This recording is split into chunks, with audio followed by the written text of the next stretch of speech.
Is this a no excuse game to you? The way I look at it, the way you look, do you look at it the way I do and looking at this Falcons team and saying, all right, the Seahawks are 9-3. This is a team that's in the conversation amongst contenders for the Super Bowl. You have no business losing to a team like the Falcons with a backup quarterback and maybe their best wide receiver not playing, and it's just a no excuse game. Yeah. Do you agree with that or you disagree? I like the way you put that. You have no business. No business. No business. You don't lose to this team. Losing to this team. 866-979-3776. You guys can weigh in on that.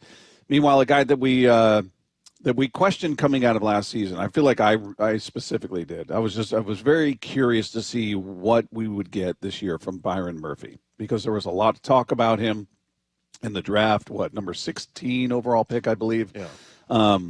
And last year, just kind of nondescript. It wasn't bad.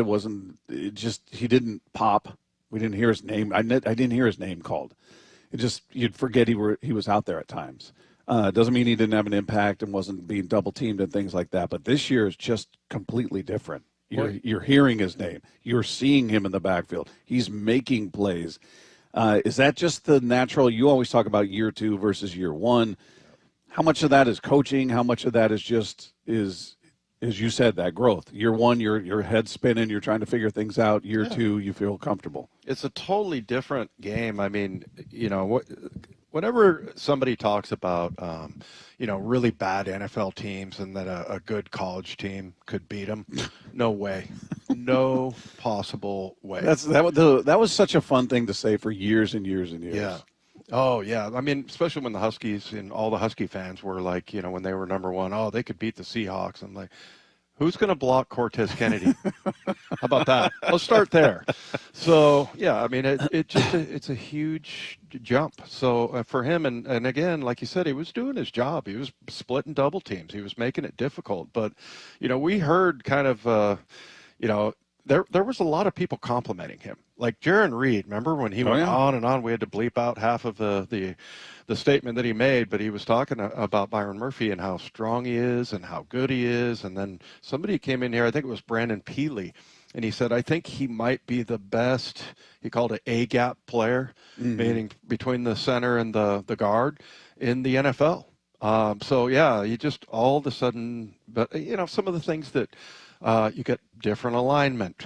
Sometimes it's like getting you go to a golf coach, and the right swing feels kind of weird, and you've just got to get used to that. There's a lot of things like that. Like I always talk about the steps, like that's got to be a 6-inch step, not a 1-foot step. And those are the kinds of things that just become, all of a sudden they become second nature, and you don't have to think about it.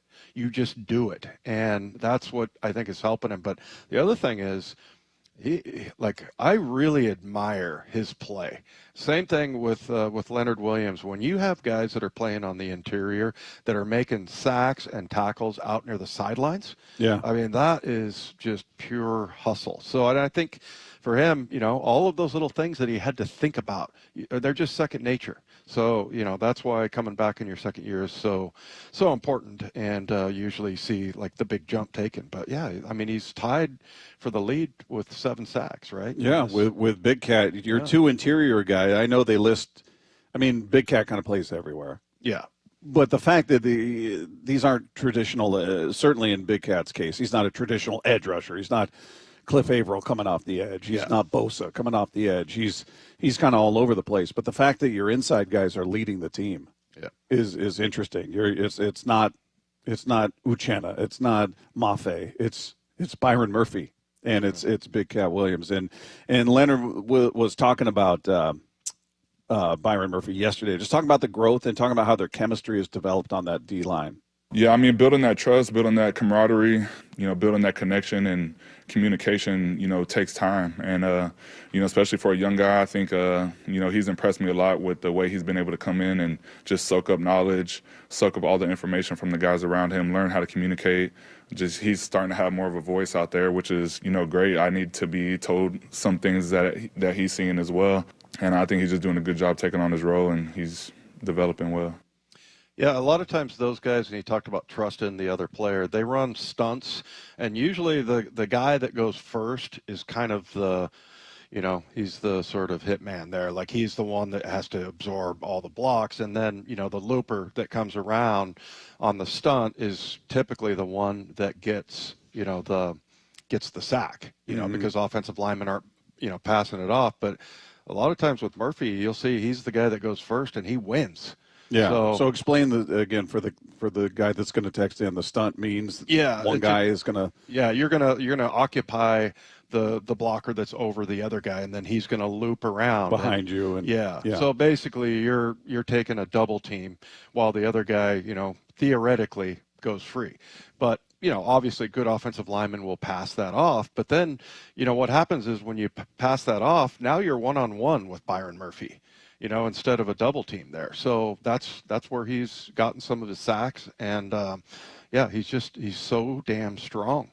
And also, we've had him in here, like, he fills up a chair, man. Yeah, he's a big dude. Oh, man. He's a big dude, man. And Jaron Reed's that same size. So those guys are monsters up front, man. And then you got a guy like DeMarcus Lawrence coming off the edge, Uchenna, who's third on the team. It doesn't seem like it.